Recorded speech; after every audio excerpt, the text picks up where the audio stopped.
So the two main goals of the academic program at our school are the following. The first is more a philosophical one in nature. We want all of our students to become lifelong learners. We want intellectual curiosity to be a mainstay, to be a permanent part of their life. The second is much more of a practical one. We want to prepare them for post-secondary success in the college of their choosing, and we want them to attend this college with scholarship monies in tow. Now, how do we accomplish those aims? There are 4 basic tenets or principles that we subscribe to here. The first is all of our classrooms are flipped classrooms. Now, what does that mean?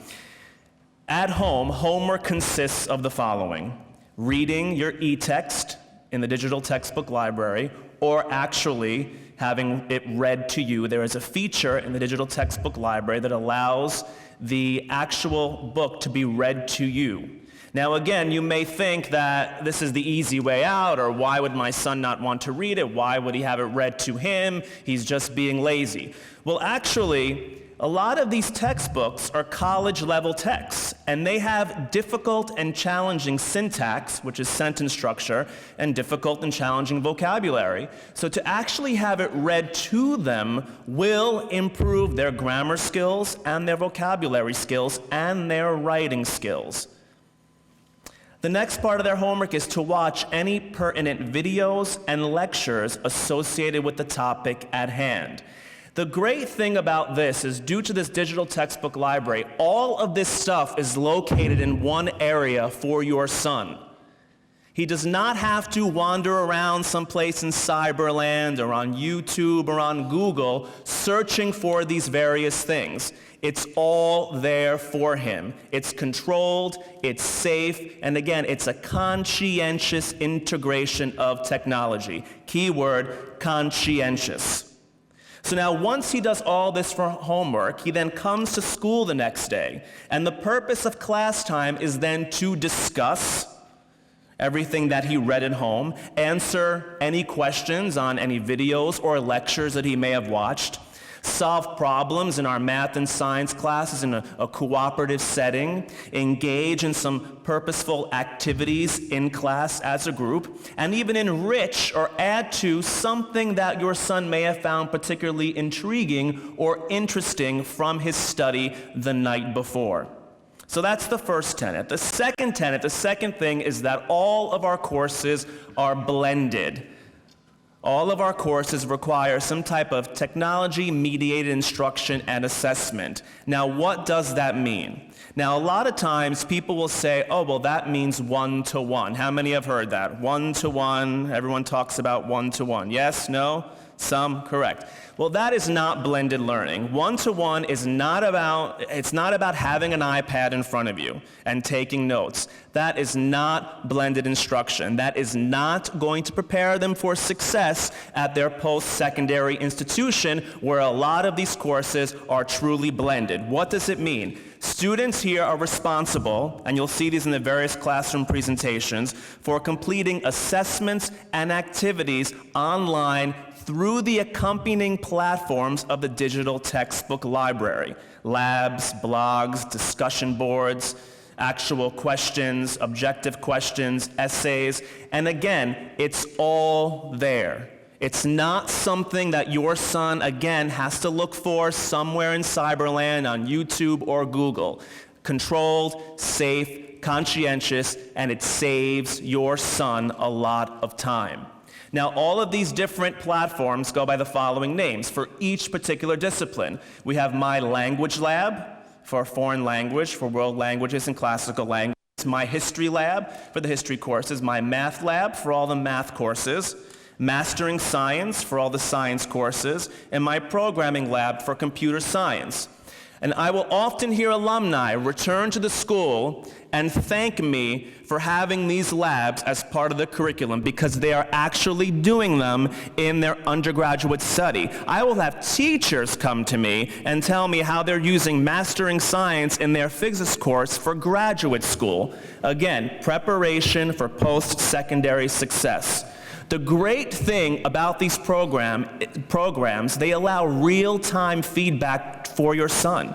They tell you immediately if your son got the question correct, if the answer is wrong, why it's wrong, where they can find the correct answer. It brings them exactly to the page, and then it provides them with additional pages for research within the digital textbook library and its sources. Another great thing is it tells the teacher how long your son spent on the assignment, how long your son spent on each question. How many students in the class got the same question wrong? Because that's obviously going to inform their teaching for the following day. The third tenet is the importance of research, which is very important in college. And the great thing, again, about this digital textbook library, we have over 61 titles in the library. So the students can use any of those books for primary and secondary research, not just the books that pertain to their individual courses. And again, in addition to all these books, they have various resources through the different platforms, the different labs, essays, scholarly criticisms, additional videos and lectures that they can also use for purposes of primary and secondary research. In addition, since they're able to search for whatever topic they would like in the digital textbook library, if they're preparing for the SAT, the subject test in Math 1 or Math 2, they can refer back to books that they have used previously, all right there in the digital textbook library. Again, it saves them a lot of time, it's at their fingertips, and it's in a controlled, safe environment. Once again, the conscientious integration of technology. The final thing we do to make sure your sons are attending the college of their choice is give them a great academic profile. We have 19 advanced placement courses here that begin in freshman year. We have college link credits that are offered through Marist and Mercy College. And again, we have various electives that would appeal to your son's intellectual curiosities, whether it be engineering, botany, anatomy and physiology, journalism, computer programming, coding, the list goes on. We really do try to cater to the students' needs and interests. We also have an SAT prep course that is actually part of the curriculum, and numerous field trips and academic competitions for enrichment. Now, because we've done all of this, all of these 4 tenets that I just spoke about, we truly have become a standard bearer for curriculum innovation during this time. So much so that we've had visits from other countries and other schools from across our country and even region. This fall, we had Germany here, who was celebrating the Digital Society that came to research our use of technology and curriculum. We had the embassy from Malaysia here, from Washington, D.C. We had a school from California, a school from Atlanta, Georgia, and some neighboring schools from New York. And they all marvel at the following 4 things: how we have trained our faculty, the money we have invested in our infrastructure and continue to invest. You can stop by our brand new physics lab that we just opened this year. And the time that we spent testing and incorporating these programs and curriculum frameworks. This is our 5th year doing this. And we did it gradually over the process of 3 years before last year going completely digital. So it's something that has tested and the results have been proven and our teachers are trained. Finally, students can purchase their own device. We do not mandate one particular device. So it provides some good savings for our families as well.